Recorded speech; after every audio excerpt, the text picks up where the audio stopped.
Belajar sejarah juga belajar dari sejarah.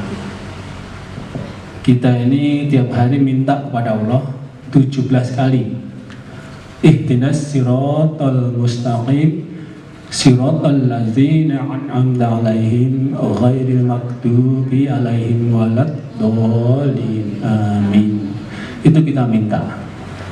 Tunjukkanlah kami jalan yang benar. Bukan jalannya orang-orang yang dimurkai lagi orang yang sesat.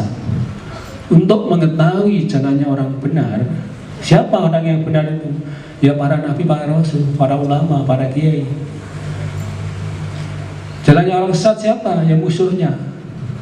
Nabi Ibrahim, Nabi Muhammad, Nabi Musa, itu jalannya orang-orang yang benar. Tentunya jalannya orang-orang yang sesat lawannya Fir'aun, Namrud, Abu Jahal, Abu Lahab, itu jalannya orang-orang yang sesat. Untuk mengetahui semua itu ya kita belajar sejarah. Dibuka-buka bagaimana kisah perjalanannya. Setelah kita tahu, kita tidak mengikuti jejaknya yang sesat tadi, itu namanya belajar dari sejarah. Termasuk sejarah perjalanan bangsa kita. Kalau kita nggak belajar, nggak tahu. Anak-anak muda ini kalau saya sebut Dikianius, tahu nggak?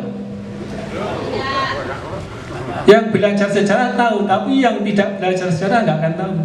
Siapa itu Dikianius? Ya, itu raja yang zalim yang nanti akan melahirkan kisah Ashabul Kahfi. Ya, di kota Besus sana. Dulu kota itu dipimpin raja yang adil. Begitu rajanya wafat, Dikianius menyerbu ke situ, menguasai situ. Lama-kelamaan karena sudah luar biasa, nggak pernah sakit, ngaku Tuhan.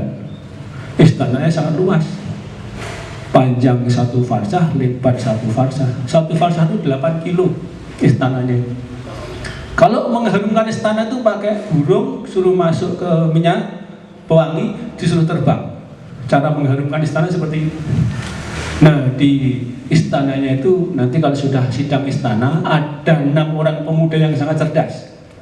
3 di kiri, 3 di kanan. Itulah Tamlika CS yang nanti akan menjadi pemuda Ashabul Kahfi.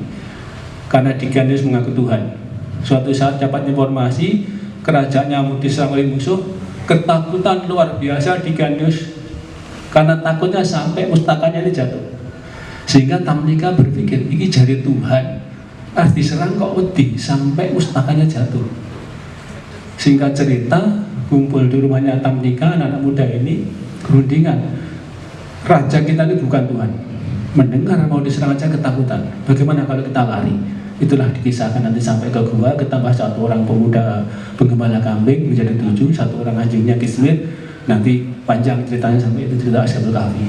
Kalau kita nggak baca Dikianius seperti itu kan nggak tahu. Nah inilah pentingnya sejarah yang harus kita pelajari.